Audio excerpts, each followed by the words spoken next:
सचिन और राजन बचपन से ही गहरे दोस्त थे। एक ही गली में पले बढ़े, एक ही स्कूल में पढ़े और हर शरारत साथ की। दोनों की दोस्ती मोहल्ले में मशहूर थी। जहां सचिन होता, वहां राजन जरूर होता।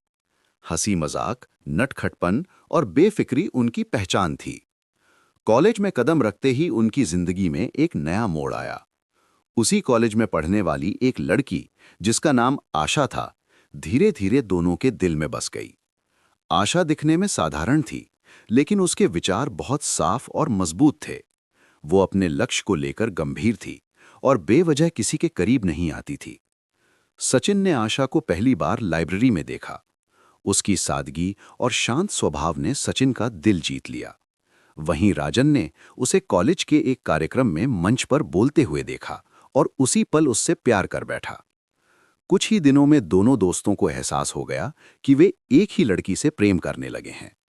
दोस्ती अपनी जगह थी, लेकिन प्यार की आग ने दोनों को अलग अलग रास्तों पर खड़ा कर दिया। दोनों आशा के लिए कुछ भी करने को तैयार थे। सचिन उसे किताबें, फूल और छोटी छोटी पसंद की चीजें देने लगा। उसे लगता था कि सच्चा प्यार सादगी से जीता जाता है। राजन महंगे तोहफे लाता, घड़ी, बैग और दूसरी कीमती चीजें। उसका मानना था कि प्यार में रुतबा भी मायने रखता है। आशा हर बार मुस्कुराकर धन्यवाद कह देती, लेकिन उसका व्यवहार कभी नहीं बदला। ना वो सचिन के करीब आई, ना राजन के। धीरे धीरे उसे एहसास होने लगा कि दोनों दोस्त उसकी भावनाओं को समझने के बजाय सिर्फ अपने दिल की सुन रहे हैं। समय के साथ सचिन और राजन की दोस्ती में दरार आने लगी। छोटी छोटी बातों पर तकरार, जलन और तुलना शुरू हो गई। जो दोस्त कभी एक दूसरे के बिना एक दिन नहीं रहते थे, अब बात बात पर एक दूसरे से दूर होने लगे। एक दिन कॉलेज के फेस्ट में दोनों ने एक साथ आशा के सामने अपने दिल की बात रख दी। आशा हैरान रह गई। सबकी नजरों के सामने उसने शांत लेकिन दृढ़ आवाज में कहा कि वो दोनों की इज्जत करती है, लेकिन वो किसी से भी प्रेम नहीं करती। उसने साफ कहा कि उसे जबरदस्ती मिलने वाला प्यार और तोहफे स्वीकार नहीं है।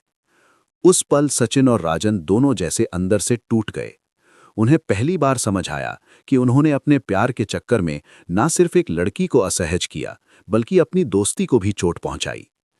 कई दिनों तक दोनों ने एक दूसरे से बात नहीं की, लेकिन समय के साथ सच्चाई सामने आने लगी। एक शाम दोनों उसी जगह मिले जहां बचपन में बैठकर सपने देखा करते थे। खामोशी के बाद सचिन ने कहा कि उन्होंने प्यार को जिद बना लिया था। राजन ने नम आंखों से माना कि उन्होंने दोस्ती की कीमत नहीं समझी। दोनों ने एक दूसरे से माफी मांगी और फिर से दोस्त बन गए। आशा अपनी जिंदगी में आगे बढ़ चुकी थी और सचिन राजन ने भी सीख ले ली थी कि प्यार जबरदस्ती नहीं पाया जाता। उनकी दोस्ती फिर से मजबूत हो गई,